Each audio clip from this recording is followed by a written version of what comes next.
Hello and welcome to the first ever episode of the English Society podcast. My name is Joe Paternoster and I am the president of the English Society. Today, the podcast sees renowned poet Patience Agbabi interviewed by Society member Caradoc Gayer. Some of you may well know Patience from her poem Eat Me, which appears on the Edexcel A-level English syllabus. I met her on a workshop many years ago discussing just that poem. Patience today is a key figure in British poetry and is now writing her own upcoming prose work. In the podcast, Patience discusses her upbringing, her poetic influences, how she constructs a poem, and many other things. I thank Patience greatly for taking the time to appear on the podcast, and I thank Caradoc too for doing a tremendous job at interviewing her. Hello, and welcome to the English Society podcast. Thank you for listening. I'm Caradoc Gayer. I'm very pleased to be joined by poet and author Patience Agbabi. How are you today? I'm very well, thank you, Caradoc. Great. I'm very happy to be able to speak to you. You've been a poet and most recently a author for a long time now. What I wanted to start off with is by asking you whether it was always your aim to become a poet, particularly when you were young, or in general, just to write creatively. I think from a very young age, from about the age of 3 or 4, I was just obsessed with fairy tales. I learned to read quite young. I think I was about 3.5, and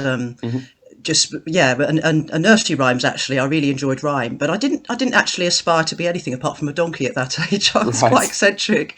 Yes. So it was only, I would say, when I got to about 7 or 8, I remember writing a very, very long what I did on my holidays, that classic essay title, You Get Set. Of course. And it went on for 26 pages, and it just became more and more kind of fantasy, surreal.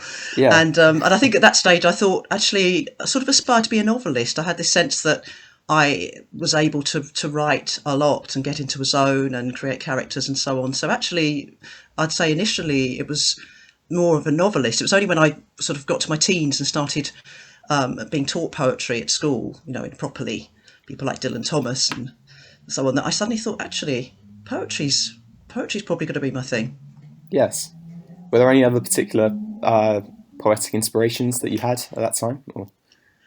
Well, we had set texts. I think it was I think we did Dylan Thomas at O level, which is now GCSE. And I can't really remember much of. I think for 8, we did Ted Hughes. That's right, we did Ted Hughes, Patrick Kavanagh. I liked some of the Ted Hughes. I liked Thought Fox very much because it was about creativity, and I think it was a very good metaphor for creativity. The idea of the sort of footprints in the snow, and it's something that stayed with me quite a long time. Even though I'm not particularly a fan of Ted Hughes, most of his other work, I'll be honest. But so for me, I think it was more poems, individual poems, than actual whole poets. But it was only really, for me, A-level, the beginning of A-level, we were introduced to Chaucer's Canterbury Tales, the general prologue. And that's when something really, really clicked in big time for me. Yes, and I suppose that's remained with you for most of your career, I suppose, the influence of Chaucer. Yes. I would say if I had to have one poet who's been a sort of long-term presiding spirit, then it would be Chaucer. Yeah. I think his ability to create beautiful poetry. There's so much stunning poetry in the Canterbury Tales, but also, of course, the characters. The characters are amazing. The plots, his reworking of existing European stories from that era, yes, from the medieval era, and I think. Just that ability, in many senses, he's both a poet and a novelist, because, of course, he was writing pre-novels. Poetry was the very first kind of literary form, and it was an oral form, of course. And so I always sort of feel like going back to Chaucer is almost like going back to the very roots of poetry. I mean, clearly, there are a lot of predecessors. I've also studied a lot of Anglo-Saxon poetry. Mm-hmm. But that sense that you can sort of cover all bases with poetry. Yes. I like very much. Yes, yeah, that would definitely be how most people would see him, I think. Are there any other ways in which you think your influences have changed, up until now? Poetry, yeah. I think you just sort of add more en route. I don't think there's anybody who influenced me who I've dropped. So you just kind of add more to the circle. So, for example, obviously, beginning really with people like Dylan Thomas and Chaucer, and Dylan Thomas, of course, being very sound-based poet, and the sound of poetry, the musicality, has always been a very strong inspiration for me. But also, I think it was 1994 when the New Generation Poets list came out. It was very helpful because it's quite daunting, when well, certainly for me, I did a very traditional Oxford English degree. When you leave university, you don't really know much about contemporary poetry. Well, I didn't. So having that list, which had people like, obviously household names now, like Caroline Duffy, Simon Armitage, and so on, was really, really useful. And so you sort of started to sort of read people like that, and then on top of it got quite interested in the whole performance poetry scene in London, and a poet that stands out is Benjamin Zephaniah, in particular. Oh, sure. I was, particularly liked, obviously, the performance element of his work, and also the politics, to be honest. And that whole scene was quite influential in that there were a lot of not just, I'd say, black poets, poets of colour, gay poets, women poets, just very political, but quite playful as well, and very much a scene. And of course, it was. Looking back, it was probably quite trendy, actually, quite esoteric, and you almost had to be initiated into it. So I really like being part of that. And then as I sort of, I did a Afro style school. It sounds like it was a barber shop, but it was actually a poetry workshop with Professor Kwame Dawes, who's based in the US, and he sort of reintroduced me to form, really, as a writer. I'd obviously studied a lot of form poetry as a reader, doing a very traditional English degree, but to actually decide to sort of grapple with a sestina or a sonnet, I hadn't really tried that, and then that got me very into Paul Muldoon. I'd say he's one of the best sestina writers ever. So and I actually contacted him to sort of say how inspired I was by his work, and also I got very into sonnets, really obsessed with. In particular, what you call the corona, which is weird. I'm using that word now, but but the crown. It's the heroic crown, where it's a sonnet sequence where the last line of one becomes the first line of the next, and the very last line is the very first line. So it's like a snake eating its tail. Is that a very traditional form? Yes. Well, it's quite interesting because the poet George Surtees, who's Hungarian, he claims that it's a Hungarian form, but if you travel Europe, I've been to sort of southern Spain, and people say no, it's Spanish, and everyone has to sort of lay some sort of claim to this form, which I find very interesting in itself. But I very much enjoyed that form, and so again with George and I have kind of been in dialogue probably for over 10 years, just on and off. We'll discuss various. If I'm thinking of writing another Corona, I'll say, "Oh, George, what do you think about this?" And he'd maybe be one of my first readers. So I love that with poetry, because the scene is, even though I said it, the performance poetry scene was quite kind of esoteric at the time, but actually, the longer you stay on the scene, of course, it does seem actually very welcoming, because we're such a minority, and that's what I love about it. That obviously within that minority, there are people from every part of the globe into all sorts of different kinds of poetry, but I feel that it's like a family, I suppose, and we nurture each other, and so that's something I found over time. So even now, if I bump into Paul Muldoon at the Edinburgh Book Festival, he'll sort of say, "Oh, how are the sestinas coming along?"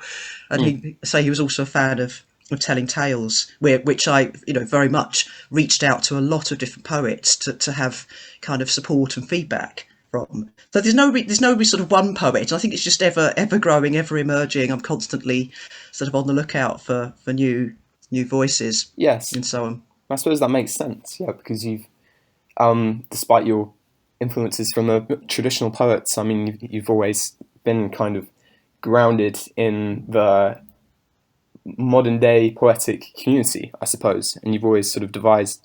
Yeah, in my opinion, you've managed to kind of carve out your own sort of space, solidly kind of in the world of contemporary poetry, which I think is great. Yes, I would say that. I mean, it's a very much, I suppose, a celebration of both the dead and the living. And, I've gone through stages where I've been very much like, one of my poem at the end of Raw, sort of, it's like, Shakespeare, Milton, line them up and they're dead. I am PA and I'm wrapping it up. And that was it's quite playful, but I got a lot of flack for that, actually, because people say, well, so you're suggesting that Shakespeare isn't a great poet. And I'm like, no, I'm not, Right. actually. Have you not heard of Agbabi irony? But yes, it's I think I've always. It took me quite a long time, I think, to forge that sort of that. I've always felt I was walking on the tightrope, really, because I was way back. There were two camps, very much a sort of we are the literary poets, we are the literary published poets, and this other camp was we are the trendy performance poets, and never the two shall meet. But I think the Berlin Wall of poetry came down about 20 years ago, really, and a lot of poets have reached across that. So, for example, a poet like the late Michael Donaghy would always recite his poetry completely from memory. Alice Oswald is another more contemporary example of someone who's seen very much, obviously professor of poetry at Oxford, as very much the establishment, but she's not really the establishment at all. She kind of rails against it, even though she herself is from the establishment. So I think poets never really fit into pigeonholes. Yes. Apart from the poet pigeonhole, and that's as we say, sorry to mix metaphors, poetry's a broad church. So within poetry, within even performance poetry, which I have at times have issue with the term, depending who's saying it. It can be a very celebratory, positive, all-encompassing, open term, or it can be a pejorative term. To denigrate somebody's ability, to imply that the work only works in performance, that actually there's no craft or intelligence has gone into it. And I'd say the best of poetry just is both. Yes. Yeah. And of course, I think we'll get into talking about your tradition of performance poetry slightly later. But I was hoping to go a little back again to the earlier years. And one thing you've mentioned in the past is the influence of your bicultural upbringing, which I think is a very interesting term. And I wondered if you could go into more detail on how that influences what you do today.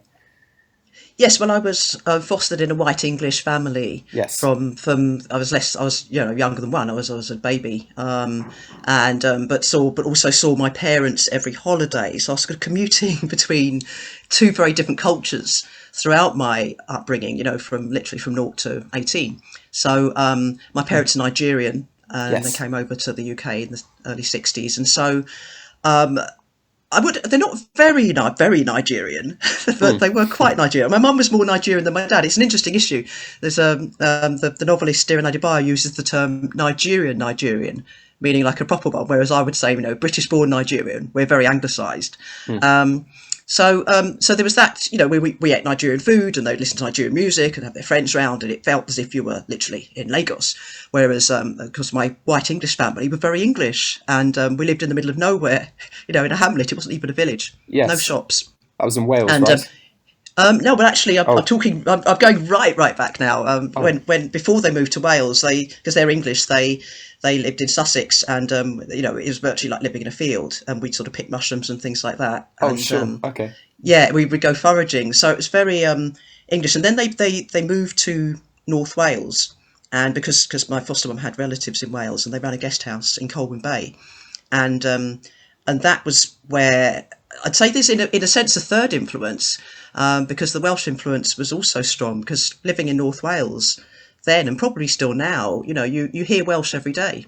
A lot of people still speak Welsh, to each other. There are all Welsh schools exist, and, you have to learn Welsh in school. Well, then, and I think it was until the equivalent of choosing your options, whereas I think now, certainly some parts of Wales, you have to learn Wales up to GCSE level. And so yes, it's a very much a living language, and it's very difficult for the outsider. But I loved it. I loved the sounds. I've always loved the sounds of different languages, and I suppose that's the poet in me, that I'm always very attuned to different sounds. I'm not a linguist. I'm not particularly good at languages, but I appreciate languages, and so for me. I think sort of hearing the Welsh around me as well. Having one of my best friends was Welsh and spoke Welsh at home. So that just gave me another perspective on things, and on top of that, of course, my parents are Ijaw. They speak, their Nigerian language is Ijaw. So again, hearing that language, not being able to speak very many words of it, but actually just hearing that language repeatedly again, maybe my ears were just slightly more attuned to different languages than others. I suppose that would happen. I think one. I also think one thing that's often reflected in your poetry is you've managed to um, reflect the kind of modern sort of urban environments, particularly those of London, because I believe you were living there when you were young for a while. And I wondered if there was any way in which the environments in which you grew up in, I suppose, uh,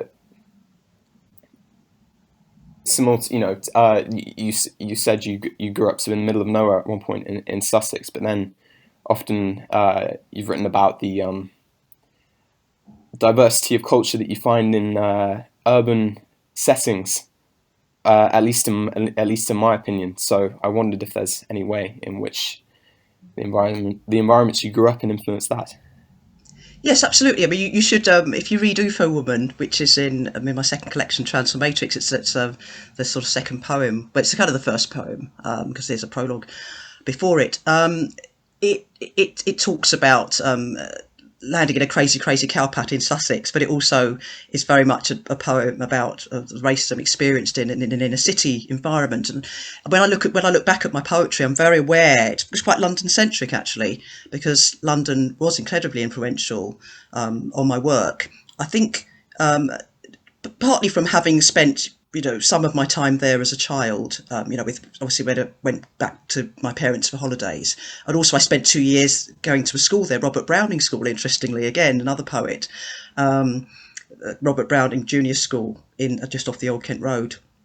Had 2 years there, but I think it was choosing to go and live back in London after Oxford was quite important to me. I sort of felt at home there. I did feel I loved the multicultural essence of London. I believe about 40% of Londoners are multicultural. Are sort of either I don't know African, Asian, etc. Sure, yeah. Not white English, and that's now. I think then it was maybe slightly different, but always felt very much you could sort of just that richness of culture that you get when you get lots of different cultures coming together, that I always saw as a very positive thing. I know obviously certain right-wing people will totally disagree with me, but I revelled in that, and I found it stimulating as a writer in particular. And I think when it came to sort of writing my fourth collection, Telling Tales, which is of course the Chaucer remix, the Chaucer retelling, was very much a celebration of that. But at the same time, of course, even with that, I wanted to go beyond London and beyond inner city and actually try to sort of represent the dialects of Britain from every shearer's end of England, every shire's end, not just London. The danger is, I think, you can think that you can just become a Dr. Johnson if you're tired of London, you're tired of life, as if London's the centre of the universe. And of course it isn't, but it's sometimes fun to think it is. Yes, yeah. It certainly would be. And I was also interested in your experience at university at Oxford, and I wondered whether you saw that as how could I put this, a sort of natural progression in your kind of education, like it was always inevitable you were going to go there, or was it sort of essential in making you a poet, I suppose, or improving your ability to write creatively, do you think? Right, that's an interesting question. When I was 8, I learned what an UCA form was. I think now they're called UCAS forms. Is that correct, or have they changed again? Anyway, my dad said, right, you're going to Oxford, Cambridge, or London, Right. and I was like, okay, at the age of 8, and bear in mind, we're living in inner city London. We weren't from a background where anybody had been to university, and so that was quite a tall order. But I thought, okay, I'll give Oxford a go. But to be honest, it got to A level, and to be honest, I only really wanted to do English at A level, but I had to choose 2 other subjects. Yeah. So I chose French and history, but English was by far the front runner. And so for me, actually applying to Oxford did seem a positive thing, a natural thing to do, actually. I've never been somebody who's particularly good at planning. Almost everything that's happened to me in my career has been organic. I remember arriving at Oxford and meeting people who had almost strategically thought, right, I'm going to go for Oxford, and then when I leave, I'm going to become a merchant banker and I'm going to do this and that. And I'd never met people like that. I was like, is that how people operate in the world? Yeah. Whereas mine was much more kind of, for want of a better term, sort of a hippie kind of, yeah, let's just go with the flow and, see what happens and see what happens organically and naturally. And so yes, it was totally, it wasn't planned at all. I mean, obviously looking back, clearly it was an incredible, a rigorous apprenticeship for being a writer. Yes. But not that we were encouraged to write poetry or anything outside the curriculum, but I did anyway. And I had done a lot before I went. I mean, I'd written the general prologue to the Colwyn Bay Tales and actually presented that at my interview, which caused quite a bit of laughter. And so, it's like well before I went to Oxford, I kind of had already started writing poetry, really, Yes. sort of fairly seriously. And I didn't see it as a career. It's just sort of something that I did and loved. And I think I hold that always. I always say, I'm even saying to my children now, it's very important to do what you love. As, if you're going to spend a lot of your time, your adult life working, then at least try to work at something that you love doing. I know not many people have that privilege, and I'm very lucky to have had that. Yes, of course. And to still have that. Yeah. So I suppose following university, when you became more involved in the performance aspects of your craft, that was a more of an important step, do you think, towards doing what you do today in the practical performance aspects, if that makes sense? I think I rebelled actually after Oxford. I think I think one of the rebellions was definitely against Dead White Men. I've got to be honest. I was like, actually, there are other people out there who write poetry, and I need to, I want to celebrate them too. So there was an element of that. There was also, I mean, it's just a very intense experience, and I did have 1 or 2 tutors who were incredibly open-minded and were encouraging me to read like the African Writer series, so writers like Chinua Achebe, Wole Soyinka, etc. And I did so after leaving university, so that was very positive. I started also going to readings. I didn't just go to performance poetry events. I went to general readings in bookshops all over London, and really, in fact, started to get quite involved in women's writing and very into books by the women's press and Virago, for example. So it's a little bit broader than the performance poetry scene. But yes, that scene was just a fun place to kind of hang out. And initially, I felt wasn't sure whether I belonged or not. Was I, being this sort of Oxbridge graduate, did I fit in? Was I hip enough? Was I down enough with everybody? And it took a little bit of time, I think, for me to feel confident, but actually I think it was just a very open scene, and they more or less accept anybody if you've got the right attitude and you've got talent.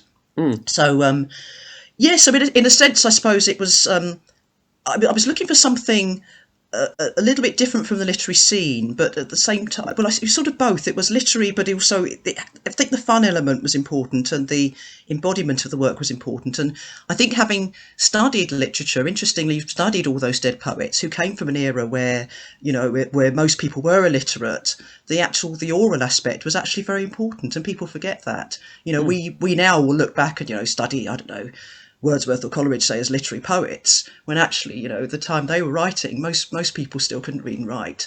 And yes, so I think they had a very different attitude to that. And I think with the sort of growing literacy in the late Victorian era and the early 20th century, meant it was easier to sort of start doing things like, we are now going to write free verse, verse that doesn't have rhyme, because there wasn't that same imperative to sort of, even subliminally, reach out to a population who didn't.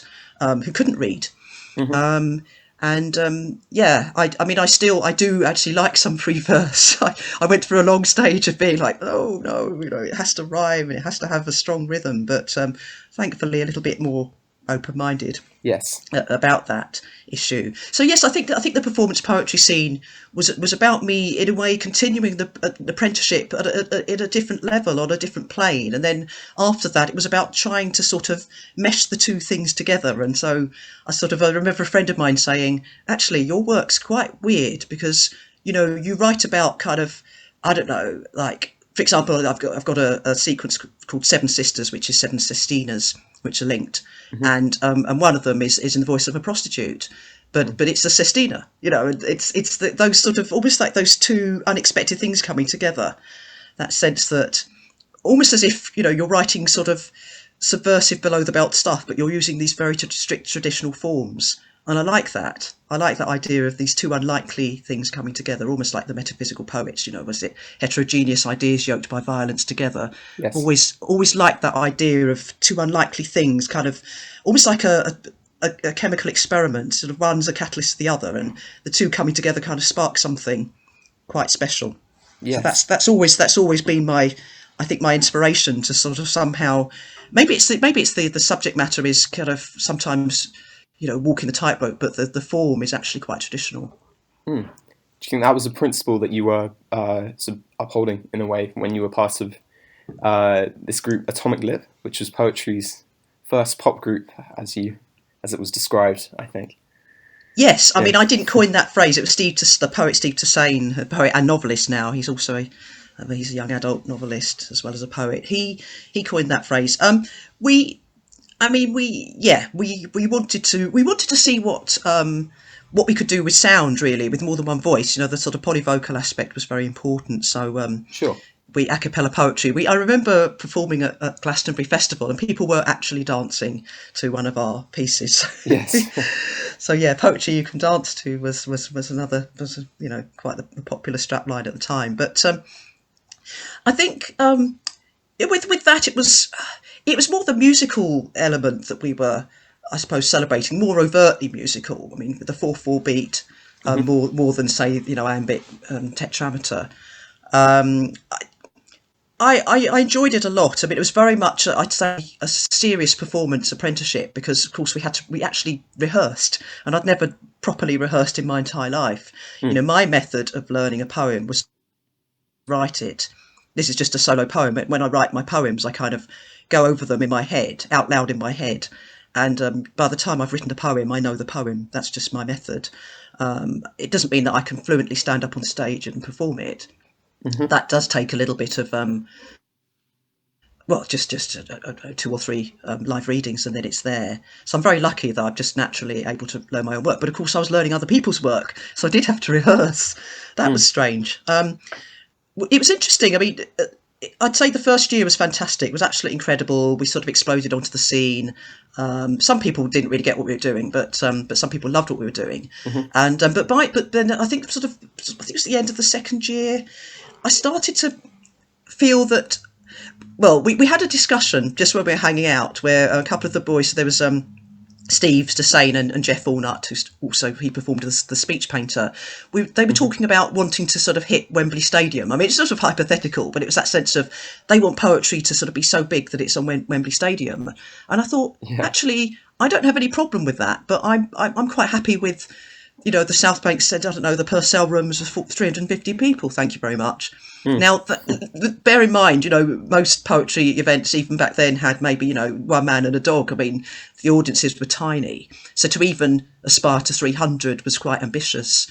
But it suddenly struck me that actually I wasn't sort of so much for the big stage and the whole kind of glamorous big stage of it. I was more for the sort of something in the middle, for it being, popular enough to sort of draw a proper decent-sized audience and create a big atmosphere and excitement. But at the same time, I suppose, in a sense, quiet enough to not need to be on Wembley Stadium with a massive microphone. And I think that was the point where we sort of went our separate ways, to be honest, sadly. Yes. Because I had to sort of acknowledge that I was somewhere in the middle are somewhere like, foot in both camps of the sort of the literary and the performative. And that doesn't mean they didn't appreciate the literary. They totally did. But it was where they wanted to take poetry, and where this kind of stages and the kind of events that they wanted us to be doing. I didn't, in my heart, it wasn't really me.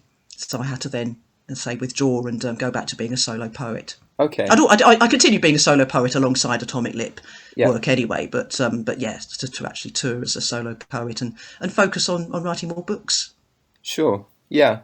But okay, so to what extent do you think that poetry should have that sort of physical engagement with audience, or you seem to suggest it shouldn't quite be on the level of some forms of art like live music and comedy, but then it's should be similar in some way. Like, where's the balance there?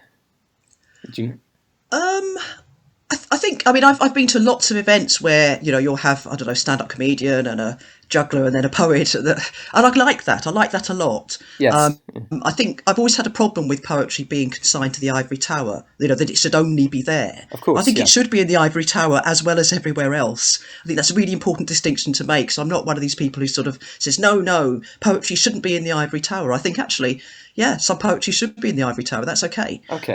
It's a broad church. I think poetry can do all kinds of things for lots of different kinds of people, and you can't. I don't think you can dictate. I hate it when people try to sort of dictate what poetry should do or what art should do. So yeah, I feel that it has got a place next to other art forms. It's a brilliant way of engaging a broader audience with the art form. Yes. But at the same time, it doesn't have to. It doesn't have to do anything. Yes. Yeah. I suppose. Yeah. I suppose it would. What I'd probably like to know is, what do you think you gain from performance poetry? What do you gain from reading it aloud? Do you think? What me personally, or any poet, or just in general? Yeah. How is it? What might you? Yeah. How could poetry be? How is it? How can it be changed, sort of reinterpreted when you read it aloud rather than read it otherwise? Well, I totally believe. There's different parts of the body probably engage different parts of the brain. So, for example, obviously, if you're just reading it on the page, then a certain part of the brain lights up. Yeah. And you're on your own. The reading is generally a solo activity, solitary activity, whereas when you perform it, it's a communal activity. And but I like that a lot. I like the fact that you can reach a much broader sense, a broader crowd. You have a sense of community, a sense of occasion as well, which I think is very important. People often talk about poetry being a brilliant, a means of communicating important key events in life, like a birth, a death, a wedding, those sort of events. And so that go back to the beginning of history. So I feel that poetry out loud especially has the ability to do that. Although you might argue, greetings cards. Obviously the poetry's generally quite bad, but the fact is that we still have poetry on greetings cards, and that obviously that's written down. But there is something special. Interestingly, most of them rhyme, don't they? There's still something. People seem to like rhyme. Rhyme is a mnemonic. It helps to mispronounce that. It's one of those words I always have an issue with. It helps you remember. It helps. Poetry is a means of remembering itself, I think Lavinia Greenlaw said. So the rhyme and the repetitive nature of hearing a poem out loud enables you to remember it, and of course lights up that part of your brain that is inspired by music. So there's the aesthetic pleasure, but there's also the longevity, I think, that comes with that. Now, you might argue, obviously, a poem published on a page will last longer than a live performance, but there is people do remember live events. You'll talk to people and say, "Oh, I watched a particular poet, many years ago, and I still remember them." A classic one to watch. We started echoing again, which is very strange. Oh, I'm so sorry. Is that solved now? I think. Okay, I'll keep going. Yes, it's been solved. Yes. Sorry to interject, but it was getting on my nerves. Yes, can't have that. Sorry. Yes, Adrian Mitchell has this poem. Oh, what's it called? It's a Tell Me Lies about Vietnam poem. It's called To Whom It May Concern, and that poem was performed at the Royal Albert Hall in 1965, in June 1965, and there is something. I mean, obviously, I'm not that old. Wasn't there, but I always feel as if I was there because I've watched it. I've watched live versions of it many, many times, and there's something quite special about it. It's a particular occasion where he performed that poem. And I mean, I think he actually, I say performed, I think he probably read it from the page, but it felt like a performance because I think sometimes the page can be there, but because the there's a sense that it's come completely from the person's soul. You know, the poem is just, the page is immaterial. It's just come completely from their heart and soul. And so it tends to then remain in your memory because it feels true.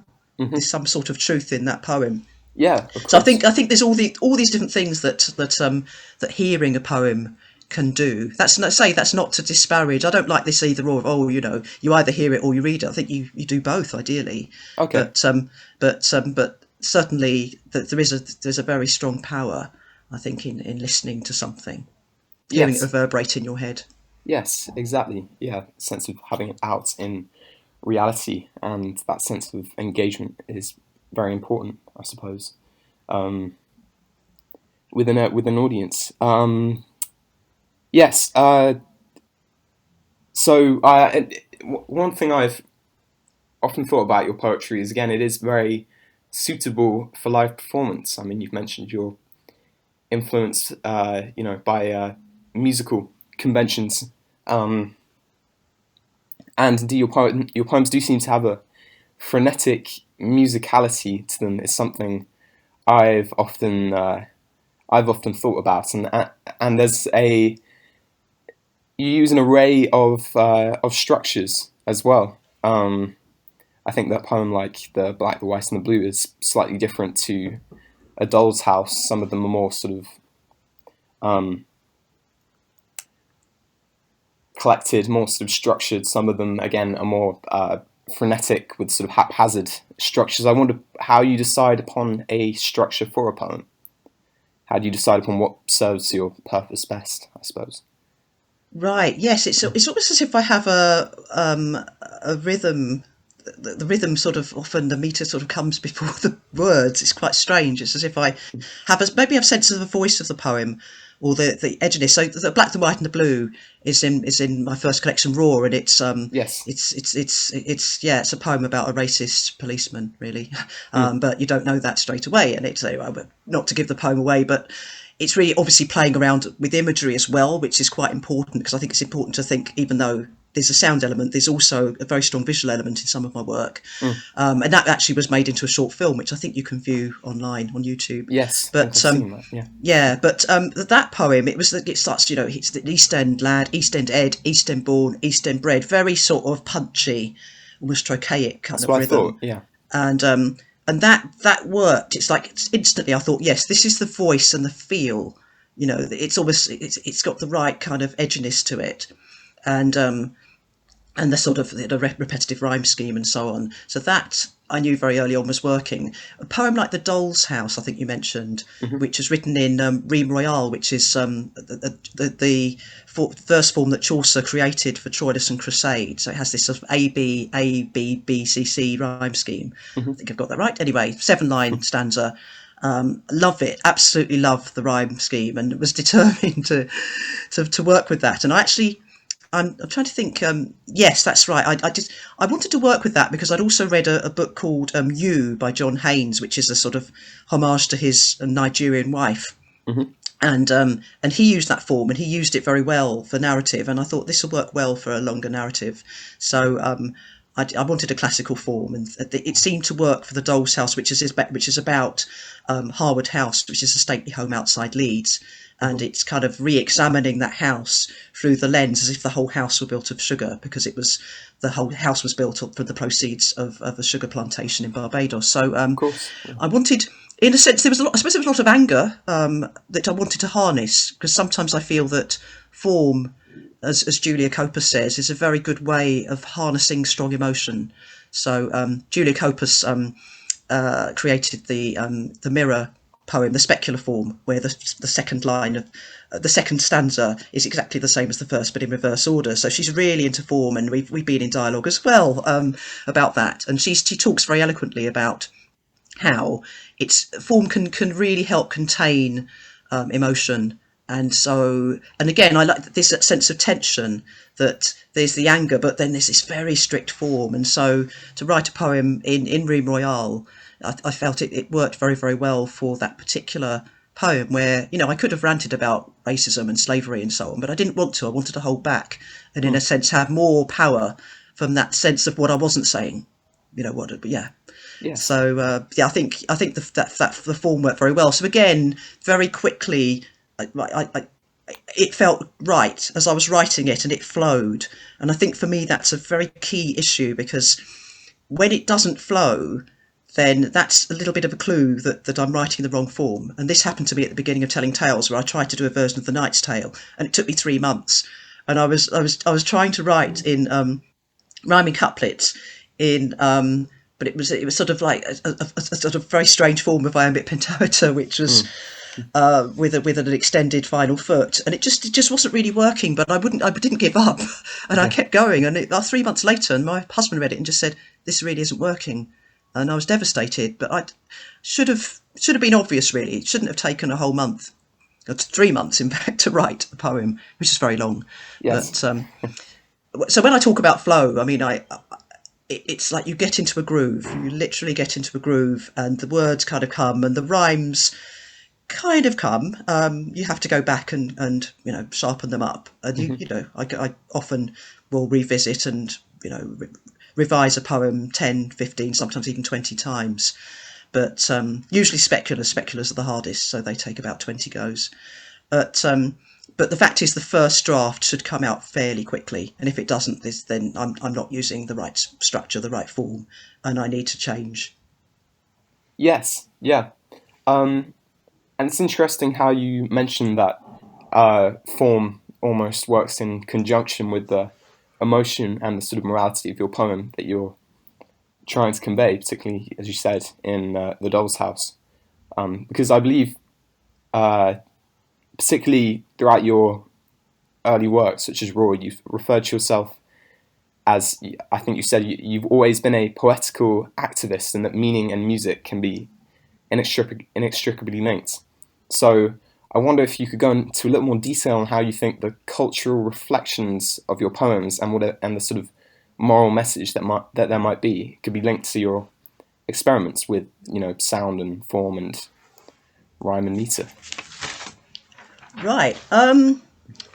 Well, I would say in some ways they're at odds. I mean, the poetical activist side, I mean, that's a term I coined, goodness knows, when was that, 1995 or something? Yes. So it's quite old, talking, 25 years ago. Considering that, some of the forms I use might be seen as quite sort of conservative with a small c, interestingly. As I said earlier, I think this sort of sometimes the subject matter might be edgy and kind of lefty and angry and so on, but the actual forms aren't. So it's, I think that's a practical activist, but kind of complicated. Sure. But at times, so I certainly lent on those forms and experimented with them. But I've also used, a form like rap, which is obviously very, very clearly, coming from African American culture. It's a lot of it very overtly political, although some of it not political at all. The conscious rap certainly is very political. And so sometimes I will very consciously use a rap, especially if I want to be quite didactic. I'll go to old school rap where you could get away with it, because in no other form can you get away with just telling people how they're supposed to think. But somehow rap gets away because the form enables you, because of the plethora of rhyme and so on. There's a playfulness to it that enables you to say some quite hardcore things or deal with quite a hardcore subject. Yes. And somehow and take the listener along with you. Whereas maybe if you'd written it in a sort of, I don't know, a form like maybe blank verse where, there's no rhyme, but there's the sort of that ubiquitous pentameter, they might take you more seriously, interestingly, in some ways. Well, certain people would take you more seriously, but you certainly wouldn't reach as broad an audience. So there's all sorts of reasons maybe why we might use a particular form. I mean, it sounds as if I'm very conscious of audience when I'm writing, and most of the time I'm not. I just have to entertain myself. If I'm entertained, then hopefully other people will be. But I certainly don't think that all poetry has to be political. I've never said that. Even back in the early days when I was a very sort of angry, fist in the air young poet. Yeah. In fact, I was invited to a debate which was where I was asked, do black poets have to, talk about black issues and represent black issues in their work? Mm-hmm. And my fellow poet Regina Bufkin, African American poet, was like very much like, yes, actually, politically it's our duty to do so. And I was like, no, it absolutely is not our duty to do so. Right.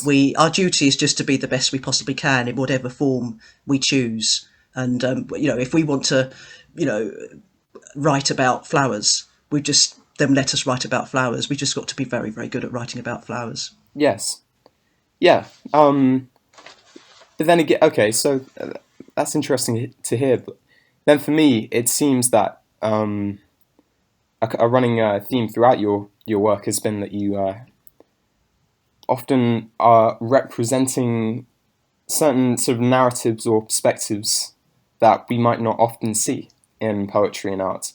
I mean, when I say that, I might be I refer a bit to telling tales. I think with your sort of readaptation of all the characters that Chaucer uses into figures that are a bit more sort of rough around the edges, that come from diversity of places. Then there's obviously the doll's house is the most obvious example, where you were looking at the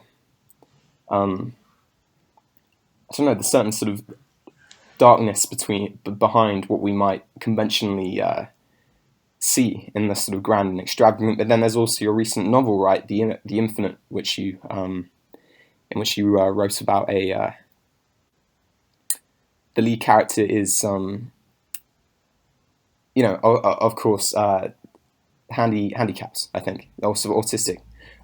Yeah. You think Be that's careful with that word, handicapped. Yes. Yeah. You could have got away with it maybe 30 years ago. Yes. Yeah, I would. Yes. She's a black autistic 12-year-old girl, but who's incredibly linguistically talented and bright. But also, at times, when she's very stressed, is unable to speak. Completely loses the power of speech. And shuts down. So I guess I've always been for the underdog, always been against bullying of any kind, from people in positions of power. So the voice of the underdog has been something that has attracted me, and some of that has been also not so much poor thing, the downtrodden, is actually empowering those, and showing their innate power. So for example, with in the Doll's House, it's the maid who is she's the daughter of the father has kind of created the Doll's House, and she's mixed race, the daughter, and she's speaking as if the Doll's House is her house, and of course that's clearly a lie. I begin with the Picasso quote, "Art is a lie that helps us realise truth." I think I probably slightly misquoted it, but that sense of just reverse it, almost like not reversing the history, but just giving a different voice to the history, a different perspective. I think perspective is the key word there. Mm-hmm. And so yes, even though I'm saying on one hand, of course, I don't think poets have to write from any particular perspective, but for me, I found as my works developed that I felt very much at home, representing women and black voices and gay voices and autistic voices, all those things. And I think because often sometimes they say it's funny because I in many ways I'm taking on many personae, and I love that. I did, of course, in telling tales. There's a different voice for each poem, and it was very exciting to inhabit all those voices. But anyone who knows me can see me in a lot of those voices. So maybe so even the white working class men, because class is a big issue too, and it's something I try to address in telling tales, to the extent that one of my friends who's upper middle class said, but wait a minute, almost all your characters are working class, and that of course wasn't true, but that's how she perceived it, which is quite interesting. Yes. But my foster dad is white working class, so Sure. because as I say, the white foster family, there's that influence there, so it didn't feel that difficult to write a white working class voice, even to the extent of his surname Sumner's, and there's Sumner is, of course there's Summoner in Chaucer, and Fred, I don't think, not Fred Sumner, my Summoner's called, I can't remember his first name, but playing with all those things. So even though it might seem that I'm sort of inhabiting voices I don't know much about, I actually know quite a bit about all those voices, or they're people I know, or quite close to my heart, I guess. But very that strong awareness that I write best when I'm really sort of delving deep, look in thy heart and write, said Philip Sidney. That sense of, and I don't think he was necessarily meaning, when you're writing a character, you're trying to almost like put a bit of yourself in it. But that's how I like to interpret it on one level, is to really show, I suppose, the different levels, of my own personality, of my own upbringing, of the things that interest me. And so I feel sort of quite well equipped, especially the older I get, the more confident I feel in being able to take on a massive range of voices in a way that I wouldn't have been starting out as a young poet. Yeah. Yes. And so I suppose I would ask, do you think that it's essential for, or do you think there's a difference between poetry coming from sort of cultural life experiences, the sort of array of experiences that you might have had, throughout your life, or more from your sort of own psychology, right? Because you might have had like poets like, what I mean is, you might have had poets like such as William Blake, right, who sort of didn't leave, London throughout most of his life. Then you have other poets who have been sort of everywhere and anywhere, and saw, a variety, also, a total array of cultures and people, and their work was kind of derived from that. So would you say there's one is more important than the other, or there might not even be a difference between them? I mean, no, I just think you have to, as a writer, as any kind of creator, you have to, in a sense, be true to yourself. And yes, if you're the kind of writer who, you might have travelled left, right, and centre everywhere, but you might not want to write about all that. oh, You sure. might just want to write about your inner struggle with, I don't know, with a particular issue. I mean, I can't remember the name, but there's a poet who did very well, who I think wrote about being a heroin addict, for example, and I think his work was kind of shortlisted on quite a few, quite a few prizes. Yes, or And so it's incredible. somewhere in the Romantic era, I think. Or Well, I'm thinking of more recently, actually, oh, okay, but yeah. I mean, goodness, look at Coleridge. It's a good example of yeah. way back of somebody who was on opium a lot of the time. Oh Laudanum. yeah. But I again, it's back to that thing of not being prescriptive and not saying one is any better than the other. And I think it took me a while to really feel confident to take on board all the places I've been and people I've met and so on. And I think because I was constantly trying to sort of get better technically in terms of working with the form. That was a real, yet another apprenticeship. I've had all sorts of sort of different kinds of apprenticeships. I feel in my work. Maybe the very first being just the Canterbury Tales, writing the general prologue to the Colwyn Bay Tales. That was just about pentameter and Chaucerian irony, and then obviously doing a very traditional Oxford English degree. Then the very performance, going on the performance poetry scene and learning about that, and then then learning about form, and then trying to sort of make sense of all of that. And I think by the time I got to my second collection, which was Transformatrix, it was just starting to, which came out in 2000, so we are talking 20 years ago, started to make some kind of sense. But I still feel it's taken me a long time to really feel confident about taking on the voices of others, almost like looking inside myself and feeling confident that actually I can, those other voices can reverberate. So to give an example, having very recently written, well, I've now written 2 novels. One of them's out, and the next one will be out next year. But realizing, just allowing that the voice of the character to kind of come through, sort of just knowing it's inside, but allowing it to come through and flow, and actually realizing I can write a novel. And I say this as a poet who, I don't see myself as a prolific poet. I wrote 4 collections in about 20 years or so. I still have to pinch myself that I've actually been able to sustain a voice, the voice of someone else for so long. And maybe I think a lot of the reason for that is that there's a lot of the 12-year-old me in the voice of my autistic 12-year-old black heroine, Elle. Yes. How do you, so, of course, that's, your upcoming novels we could see that as your work for the near future. How do you feel that you've adjusted to prose from poetry? Has it been easier in a way, or has it been more difficult?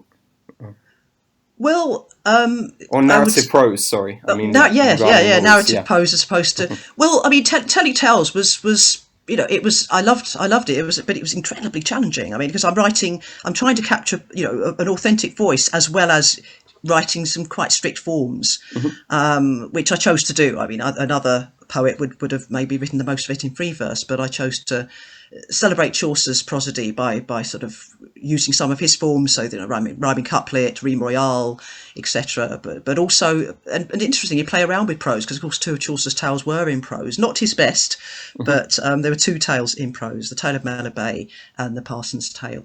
Yes. So I decided. I found after writing Telling Tales, actually, I couldn't really write poetry. I really struggled. I did an amazing project a year later called Refugee Tales, where I co-wrote a poem called The Refugee's Tale, which was in the voice of a Sudanese woman who'd experienced a terrible difficulties, having to leave her own country, ending up getting asylum in the UK. And so that was quite good, because it kind of gave me obviously a structure and a narrative. But after that, again, it was like, I don't know where I'm going with my poetry. And that was probably because I needed to write a novel. It was time.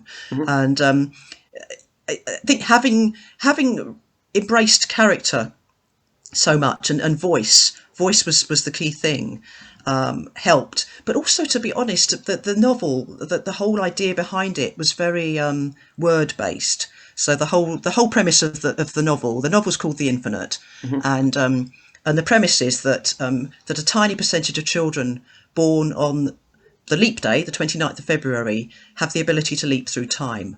Yeah. And so that's basically the word leap. It's just all, it's just one word, leap, the idea of leap and leap year. And leap year made me also think of the Olympics.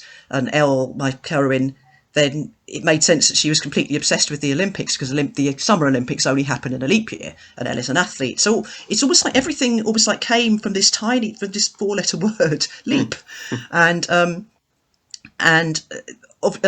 lot of the characters' names are very much to do with time and time travel as well. So, for example, her best friend is called Big Ben. There's a key character in the novel is called Millennia. So it's wordplay, sound play. The whole concept, the idea of the characters. So plot was the last thing to happen, really. And it's been the same with book 2. It's been more about sort of ideas and things rather than plot. So I think I conceive my novels in a way that I conceive my poems. It's often through wordplay. It's often through sound play, and the different levels and layers that you can get from one word. That probably made it a lot easier. But obviously, I'd done my apprenticeship in terms of actually writing in many different voices, so I felt quite confident that I could finally get to write dialogue that actually didn't sound wooden. I have tried to write a novel a few times in the past, and it's been a total disaster. But this time, it flowed very quickly.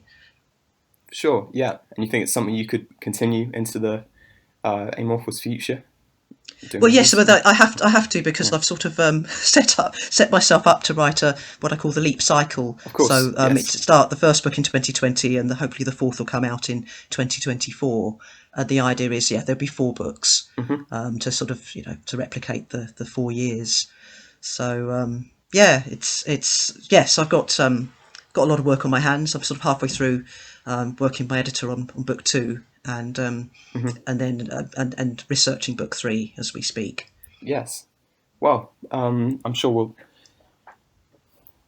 be looking forward to the future instalments in that sense. I think that might be a good note for us to end on, as I wouldn't want us to overrun too much. I wondered if we were going to finish with you reading one of your works, which was going to Yes, be... yes, I'm happy to do that, Yes. Caradoc. I'm going to read a poem called "Eat Me," which is on the A-level syllabus for EdXL, which I'm laughing because again it's a classic example of below the belt subject matter being sort of reined in by a very strict form. It is. It's very And it was striking. thank you. Honestly, yeah. It's And something that you remember for a while, I think, after you've read it. yeah, and it was inspired very much by a documentary that came out on Channel 4 I think it was in the 90s actually. So quite an old poem. And another poem called "The Brave Kathleen" by Nicole Blackman. I always want to say Kidman. Nicole Yes. Blackman. Okay, "Eat Me." When I hit 30, he brought me a cake, 3 layers of icing, homemade, a candle for each stone in weight. The icing was white, but the letters were pink. They said, "Eat me." And I ate, did what I was told, didn't even taste it. Then he asked me to get up and walk round the bed so he could watch my broad belly wobble, hips judder like a juggernaut. The bigger the better, he'd say. I like big girls, soft girls, girls I can burrow inside, with multiple chins, masses of cellulite. I was his jacuzzi, but he was my cook. My only pleasure, the rush of fast food. His pleasure, to watch me swell like forbidden fruit. His breadfruit. His desert island after shipwreck. Or a beached whale on a king-size bed, craving a wave. I was a tidal wave of flesh, too fat to leave, too fat to buy a pint of full-fat milk, too fat to use fat as an emotional shield, too fat to be called chubby, cuddly, big-built. The day I hit 39, I allowed him to stroke my globe of a cheek. His flesh, my flesh flowed. He said, "Open wide," poured olive oil down my throat. "Soon you'll be 40, he whispered, and how could I not roll over on top? I rolled, and he drowned in my flesh. I drowned his dying sentence out. I left him there for 6 hours that felt like a week. His mouth slightly open, his eyes bulging with greed. There was nothing else left in the house to eat. Wonderful. Wonderfully read. Thank Patience, you. Patience, it's been really lovely to talk to you. Thank you for coming onto the English Society podcast. Thank you very much for inviting me, Caradoc, and thank you to everybody at the English Society for having me. Okay. Thank you. If you want to get involved in the podcast, please don't hesitate to get in touch via the links in the description. To see more podcasts and other content, please subscribe.